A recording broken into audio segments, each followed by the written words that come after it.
amable y distinguida audiencia de avmradio.org. Aquí se encuentra otro amante extraordinario y conocedor de Venezuela. Su nombre es Llorenç Nassarre. Ha estado viviendo varios años, ha sido asesor de diferentes editoriales que se publican libros en España y en Venezuela. Bienvenido, Llorenç. Muchas gracias. ¿Cuántos años estuviste tú en Venezuela? 26 años. 26 años, pues en eso te gano. Yo estuve 36 años, ¿verdad? Sí, y si por mi gusto ya no me hubiera movido de allá, esa es la verdad. Pero obligaciones quizá mayores te obligaron a venir, como un servidor, la salud, etc. Conocedor de Venezuela, ha realizado varios programas también con el doctor Joaquín Serrabona acerca de justamente los primeros tiempos de Venezuela, allá por Ciudad Bolívar, Ciudad Guayana, etcétera, etcétera, sumamente interesantes, que yo llegué inclusive a afirmar que ojalá que todo venezolano conociera esa historia que tú conoces. Bien, pues si te parece, vamos a iniciar con los últimos aspectos de Venezuela, de candelero podríamos decir, sí. Porque en cuanto se enteran que hemos estado en Venezuela o que hablamos medios venezolanos, etcétera, enseguida, ¿y qué le parece Chávez? ¿Y qué le parece Venezuela? ¿Y qué le parece todo lo que está sucediendo ahí en ese país, y ahora que se acercan las elecciones? Pero vamos por partes. Primeramente, hubo una desgracia sumamente considerable que seguramente conoces a cabalidad, y es el gran accidente, incendio, sabotaje, no lo sé. Yo te pregunto, lo que ha sucedido recientemente en Amuay, sumamente grave. Por otro lado, tengo entendido que ha habido más de 20 y pico de fallecimientos en ese accidente, por decir algo. Bien, ¿qué ha sucedido concretamente y qué informaciones tienes tú sobre el particular? La información que yo tengo es de que ha sido un accidente. Hay que tener en cuenta una cosa, en todas las refinerías, en todo el mundo, han habido accidentes. Quiero decir que no se trata de que, como algunos medios, para sacarle el jugo a la cosa, han dicho, no, esto es incompetencia. No es cierto. En Venezuela hay técnicos muy competentes y sobre todo técnicos petroleros. Pero el accidente es posible. Además, otra cosa, la refinería en sí no sufrió graves daños. Lo que sufrió daños fueron los depósitos, ¿verdad? De manera que habrá trabajo, se considera que tardará aproximadamente un mes en volver a funcionar con normalidad, pero un mes no es mucho en una refinería de las características de Amuay.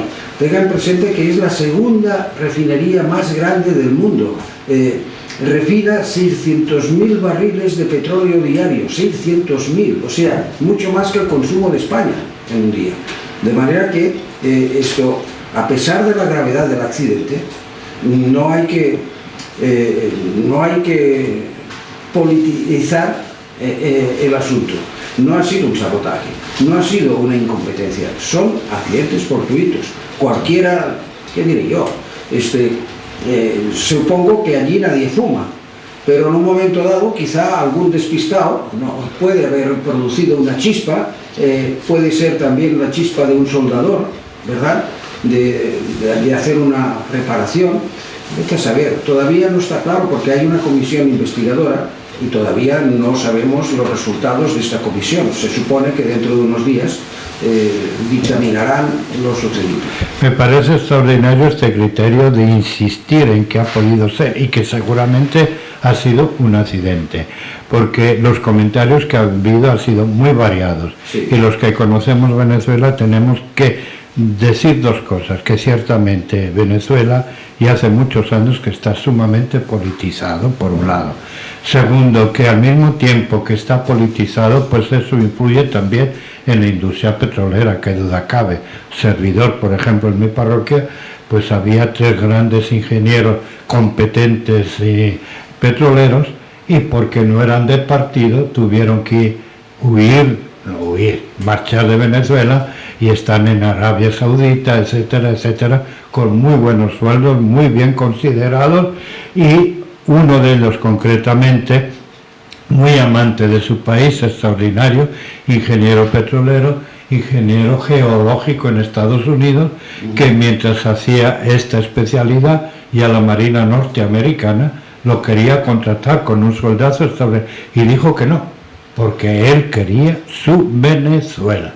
Llega a Venezuela y tuvo que pasar 2 años para que le dieran trabajo, ya que no era del partido. Pues bien, al margen de estas situaciones concretas, ciertamente tiene aspectos sumamente positivos la industria petrolera venezolana. Si no recuerdo mal, la explotación del petróleo pesado venezolano, que son con una cantidad de recursos extraordinarios, tengo entendido que prácticamente son los recursos más fuertes que existen en el mundo de petróleo pesado. La faja del Orinoco. La faja del Orinoco, correcto. Pues se está explotando gracias a tecnología descubierta y practicada por ingenieros venezolanos, ¿no es cierto? Es muy curioso este tema, porque la faja del Orinoco se considera que tiene casi unos 300 kilómetros de longitud por unos 40 de ancho. En realidad es petróleo denso, pesado, que es muy interesante también desde el punto de vista no solamente del petróleo, sino también de los metales que están inmersos, y por eso es un petróleo pesado, ¿no? Y la tecnología que emplean es sacar este petróleo mediante agua caliente, vapor. Con lo cual se licúa en parte o sea, es una tecnología que no se había experimentado antes, y realmente durante años, en los años 80 aproximadamente, pues ingenieros de otros países que fueron llamados a consulta para ver cómo se explotaba esto, no se puede hacer, de manera que ahí hay un poco de ingenio criollo, por decirlo así, ¿no? Y realmente todavía estamos en una fase, diríamos, de ensayo. Todavía no hay una explotación a fondo de esta faja. Sí, en algunos lugares, como es en el estado de Monagas, ¿verdad?, que es donde se ha empezado a extraer este petróleo, pero realmente todavía las reservas son enormes, de manera que hay para rato. Es un petróleo bastante complicado, y además hay que tener en cuenta una cosa: Venezuela se vio abocada en los años 90, 80 y 90. Un momentito, que ahora se pone mi hermano. Juan, sí. Ajá, sí. Sí, buen día. Ah, sí. No soy el tío Carmen. Gemma, sí, ahora sí. Allá a Molde. Sí, son desde Juni. D'acord. Vale, gracias. Mañana tengo la prueba dental. Vale, gracias. Bueno, después yo ya mejor así. Bien, pues en los años, entre los años 80 y 90, Venezuela se había abocado a un problema muy serio, que fue el cambio de los patrones de refinación. Todos recordamos de que antiguamente las gasolinas llevaban tetraetilo de plomo para evitar las falsas explosiones, digamos, de los motores.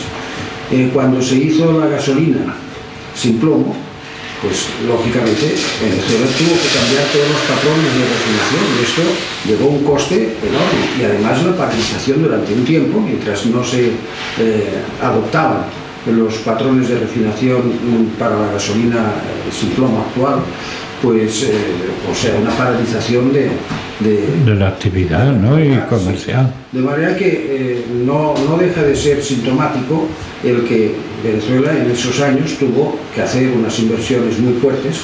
Recordemos que ya estaba la industria nacionalizada, porque también hay que aclarar muy bien las cosas. El petróleo nunca ha dejado de ser venezolano. Lo que era extranjero era la extracción y la comercialización. Pero, o sea, las compañías extranjeras no eran las propietarias del petróleo. De manera que la nacionalización petrolera fue precisamente eso, la extracción y la comercialización, que se encargó PDVSA. Este aspecto se saldó, se solucionó, y en cambio hay otros países, como por ejemplo el caso de Colombia, que todavía no lo han podido resolver o están a medio resolver. Por eso es de que el tipo de gasolina que se emplea en Colombia y el tipo de gasolina que se emplea en Venezuela no son compatibles. De manera que si un coche venezolano quiere ir a Colombia, tiene que añadirle ciertos componentes para que no se dañe el motor. Interesante, porque tenía entendido de que había mucho contrabando de gasolina por la zona de Cúcuta, frontera con Venezuela, ¿no? Bueno, hay que tener en cuenta que en esa zona fronteriza de Cúcuta la mayor parte de coches, o sea, de vehículos, vienen de Venezuela. O sea, están adaptados a la gasolina ya de venezolana. Pero si hablamos más allá de Pamplona, la cosa cambia.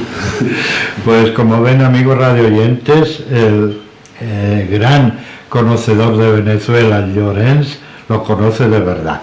Bien, pues eso en relación a la explotación, reservas, etcétera, de petróleo en Venezuela, que daría muchísimo que hablar. Pero yo siempre destaco la técnica de explotación mediante vapor del petróleo venezolano, que prácticamente fue un descubrimiento de los mismos venezolanos. Otro aspecto que quisiera comentar, otro día ya hablaremos de sus actividades específicas como asesor editorial, pero hoy quiero aprovechar que se están acercando las elecciones en Venezuela. ¿Cree que se van a realizar de verdad las elecciones o va a haber trampa o qué sucede? Yo creo que sí, que van a haber elecciones. Yo respeto, por supuesto, las opciones políticas que hay. Lo que me sabe mal es que solamente hayan dos, ¿verdad? Porque podrían haber más. Y entonces habría un abanico de oportunidades para que la gente, para que la gente votara a favor de y no en contra de, que es lo que me temo que pueda suceder ahora. Por supuesto que el consulado de Venezuela en Barcelona, esto está preparando ya, no sabemos si se va a votar en el consulado o quizás se haga cerca de la Sagrada Familia, en un local cívico que hay, en el antiguo mercado. Las últimas votaciones se hicieron allá y realmente pues hay una concurrencia bastante grande de venezolanos que vienen no solamente de Cataluña, sino también de Valencia, de Baleares, de Aragón, ¿verdad? Que es la circunscripción que comprende el Consulado General de Venezuela en Barcelona. Sé que la cónsul, la licenciada Marcela Can, está muy activa en estos días para preparar esto, ¿no? Pero yo creo que sí, que se van a hacer elecciones. Ahora, ¿por qué?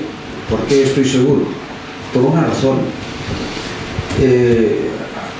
Este movimiento popular o populista cuenta con muchos votos y yo creo que hay la confianza por parte del estamento oficial de que la candidatura alternativa no va a salir. Incluso en estos momentos, por lo que veo en la prensa venezolana, por internet, veo que hay ciertas disidencias en el movimiento opositor. De manera que hay agrupaciones o grupos o partidos que se han distanciado. Claro, si la oposición se divide, lo va a tener muy fácil el oficialismo a ganar las elecciones. Por eso yo creo que no hay peligro de que no haya elecciones, porque creo que el oficialismo está seguro de que las va a ganar. Con eso no quiere decir que defienda una posición concreta, sí. No. Pero lo que está diciendo Llorens, yo lo puedo confirmar, ¿verdad? Que un sector, en este caso de la oposición al oficialismo, al mismo tiempo es una suma de muchos intereses por un lado, de muchas ideologías por otra, de poco entendimiento entre ellos. Simplemente les está uniendo actualmente, en mi opinión, la idea de que no debe de continuar el actual presidente Hugo Chávez. ¿Estoy equivocado? Sí, por eso es de que la gente no vota a favor, Puede votar a favor y en contra, pero no porque defiendan, no se defiende por parte de la oposición un programa, sino se va en contra.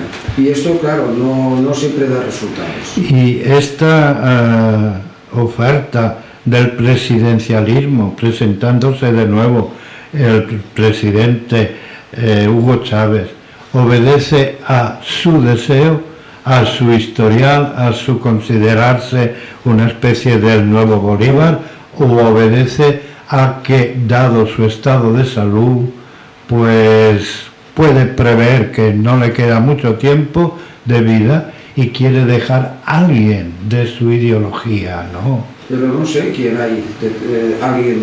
El problema de estas personas con un cierto tic de autoritarismo es de que es difícil que dejen un sucesor. O sea, esto lo hemos vivido aquí en Cataluña, por ejemplo. El caso del presidente Pujol le costaba mucho, ¿verdad?, de confiar en... O sea, son caracteres que no diré que sean desconfiados, pero que encuentran de que no es fácil pasar el testigo a otra persona, ¿no? Para mí, yo creo que ha habido un error garrafal, supina, porque yo creo que la Constitución anterior era mucho más sabia que la actual. Por ejemplo, cuando preveía que un presidente, al terminar su periodo, ¿verdad?, tenía que esperar 2 periodos más, 10 años, para volver a presentarse. Como sucedió con Carlos Sánchez Pérez, ¿no? Lo que pasa, yo hubiera estado de acuerdo, por ejemplo, que en vez de 5 años se hubiera alargado a 6, por ejemplo, ¿no? Porque considero que una persona, un presidente, que en 6, en 7, en 8 años, como mucho, no haya, o sea, después de este periodo es difícil que haga algo mejor. Yo no lo veo así. Es decir, que las ideas se agotan, en una palabra. Y por lo tanto, hace falta la renovación. Además, Venezuela es un país que, como dijo una frase muy famosa el dictador Gómez, ¿verdad? Yo recuerdo esa frase que decía: Venezuela es como un fuego. ¿Común? Como un cuero, ¿verdad? Dice, cuando lo pisas por un lado se levanta por el otro, ¿verdad? Entonces el venezolano no es amigo de una continuidad y por lo tanto el venezolano se cansa de demasiado tiempo. Esto ha pasado en periodos relativamente recientes, ¿no?, de que se cansa de que haya de que no haya este cambio, ¿no? El venezolano se ilusiona mucho con el cambio en este aspecto. Pero sucede de que en la Constitución actual esto de permitir el continuismo yo creo que es malo. Acabas de pronunciar una frase que me llama la atención, y es que las buenas ideas en un periodo largo de gobierno se agotan, ciertamente, pero hace muchos años que en mis intervenciones públicas agrego algo también, de que con el tiempo el poder se corrompe. Esto lo dijo Bolívar. ¿Ya lo dijo Bolívar? Pues perdona, Bolívar, que te haya copiado, sí. No lo sabía que lo habías pronunciado. Bolívar dijo una frase que es profética. Dice, el poder corrompe, y el poder absoluto corrompe absolutamente. Y esta frase es magistral. Magistral y realista al mismo tiempo hoy día, no ha perdido vigencia. Hombre, ¿no? Tenemos las experiencias de que cuando ha habido un poder absoluto, ha sido un desastre. O sea, cuando un partido ha tenido la mayoría absoluta, en Venezuela o en cualquier sitio, es un desastre. Porque entonces simplemente se creen los amos del país y no los servidores. Y esto ha pasado aquí, ha pasado allá, ha pasado en todas partes. De manera que es cierta esta frase de Bolívar. El poder absoluto corrompe absolutamente. Yo sé que las comparaciones siempre tienen un aspecto odioso, pero quisiera hacer una referencia a la situación que nos tocó a ti y a mí vivir en Venezuela, por un lado, y por otro lado el que nos toca vivir actualmente en España. Resulta que en Venezuela ya la clase política estaba desprestigiada 100%.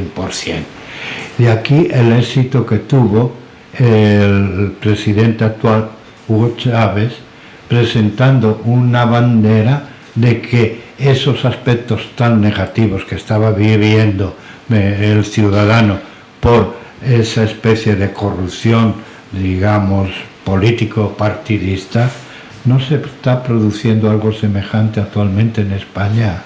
Y con el peligro que surgiera otro semejante, me da la sensación de que estamos viviendo, como dicen en catalán, fil parranda, o sea, estamos viviendo hechura por hechura lo que sucedió en Venezuela en los años 80. Vamos a ver, primer caso. En Venezuela hay el cambio de paridad del dólar y entonces interviene el Fondo Monetario Internacional porque se encuentran con que la caja está vacía. Muy bien. ¿Qué hace el Fondo Monetario Internacional? Pide y obtiene de que la deuda privada de los bancos y de las empresas se convierta en deuda pública del país. En aquel tiempo yo trabajaba en una empresa que se llamaba Legislación Económica y hacíamos boletines de información, como su nombre indica. Y me encargaron, junto con otros compañeros, de que hiciera una evaluación de cuál podía ser la deuda externa de Venezuela cuando el famoso Viernes Negro. Bueno, tomando en base las importaciones que se habían efectuado, bueno, primero de todo lo que se produjo fue una fuga de capitales hasta en avionetas, sí, desde el aeropuerto de La Carlota, que estaba al límite con mi parroquia. Sí, lo puedo ratificar. Primero fue una espantada. Segundo, que claro, eran los que estaban avisados. En segundo lugar, nosotros calculamos que en base de las importaciones que habían habido en los 2 últimos años, pues podía haber una deuda externa de entre 7 y 9 mil millones de dólares. No podía ser más de esta cifra. Pero el gobierno, como no tenía registros de la salida de divisas, pidió a las empresas que le dijeran qué cantidad debían al exterior. Primer fallo, sin comprobar. La cifra que salió fueron 37 mil millones de dólares. Entre ellos, no diré el nombre de las empresas, pero algunas empresas de aquí, que las filiales pidieron facturas totalmente falsas o simplemente materiales que estaban totalmente de desecho para enviarlos al basurero, pero lo enviaron como producto nuevo de calidad a Venezuela para que allí luego se tirara, pero con la justificación de que ese dinero se debía a la central. Bueno, eso fue el saqueo más salvaje, pero como era una imposición del Fondo Monetario Internacional para dar préstamos, pues se tuvo que tragar este caso. ¿Por qué digo que es una situación muy parecida? En primer lugar, la fuga de capital. Se ha producido 200.000 millones de euros en los últimos 6 meses, aquí en España. 200.000 millones, cuidado. Inclusive dicen que algo más todavía, sí. Algo más puede ser, pero sí. 200.000 seguros. Segundo, los bancos son entidades privadas. Si usted tiene un negocio de una fábrica de calcetines, por decir así, y esta fábrica quiebra, ¿verdad?, nadie le dará nada y usted incluso tendrá que responder a sus acreedores, tendrá que responder ante la justicia por si no ha pagado los servicios sociales, o sea, la seguridad social y todo esto. Entonces, esta deuda, que es privada, a santo de que el Estado español la convierte en pública. O sea, el mismo caso que hubo en Venezuela. Correcto, muy bien. Entonces nos encontramos con una situación paradójicamente igual. También el Fondo Monetario Internacional, la Unión Europea y todo el mundo lo que quiere es cobrar. Y entonces, bueno, nos encontramos con que una deuda privada se ha convertido en pública. Estos señores, cuando ganaban mucho dinero, eran beneficios propios, pero ahora se socializan las pérdidas. De manera que tenemos que pagar, el ciudadano común tiene que pagar una deuda que no es del ciudadano común, es de otras personas, que además son los que han sacado la mayor parte de estos 200 y pico mil millones, ¿no?, al exterior, a los paraísos fiscales. Eso desde el punto de vista económico, sí, pero desde el punto de vista también gestión política del país yo creo que también hay una semejanza bastante considerable. La ciudadanía en Venezuela, recuerdo yo, estaba cansadísima de esa especie de un partido con el otro con el uno.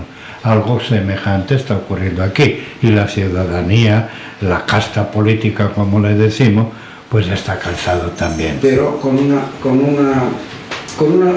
tanto a favor de Venezuela, y es que Venezuela sí fue capaz de destituir a un presidente, como fue el caso de la Corte Suprema de Justicia, que destituyó a Carlos Andrés Pérez de presidente. Aquí eso no ha ocurrido, ni creo que ocurra, sino no será el Tribunal Supremo el que destituirá, será quizá la ciudadanía. Si sale a la calle, esto tiene las cabezas, pero en Venezuela fue la justicia misma la que destituyó a un presidente. Esto aquí no ha sucedido, lamentablemente. Y posiblemente no sucederá. No creo, porque el poder judicial también está comprometido con el poder político. Ahora, siguiendo esta especie de paralelismo, acabas de informar de una diferencia muy considerable, que fue la misma Constitución de Venezuela que destituye la máxima autoridad, un presidente, pero surgía un líder. ¿Crees que actualmente en España esto podría darse también? Porque yo no veo ninguna persona con capacidad de liderazgo. No, es que es un fenómeno diferente. Yo recuerdo, a ver, ¿por qué? En primer lugar, hay una dicotomía, no diré en toda España, pero sí, por ejemplo, en determinadas zonas, entre ellas la nuestra, y es de que en Venezuela el ejército siempre ha sido muy bien considerado. El ejército venezolano siempre se ha distinguido, quizá ha sido uno de los factores más democráticos que han habido en Venezuela, aunque parezca paradójico eso. Y por lo tanto, además, pues gente relativamente bien preparada, etc. De manera que desde los tiempos de Marcos Pérez Jiménez y todo eso había quedado una idea de que hay elementos muy progresistas dentro de las Fuerzas Armadas. Aquí el ejército no tiene esa consideración que tiene en Venezuela, y por lo tanto es difícil que pueda salir un líder de las Fuerzas Armadas, ¿no? O sea, y si sale un líder... civil. Si sale un líder de las Fuerzas Armadas, no será precisamente en sentido progresista, ¿verdad? Hay que escarbar un poco la memoria histórica, en este caso, para recordar la figura de Chávez. Chávez, en realidad, se formó, su mentalidad se formó en Nicaragua. Cuando la Organización de Estados Americanos pudo lograr la paz entre el régimen sandinista y la Contra, financiada por la CIA,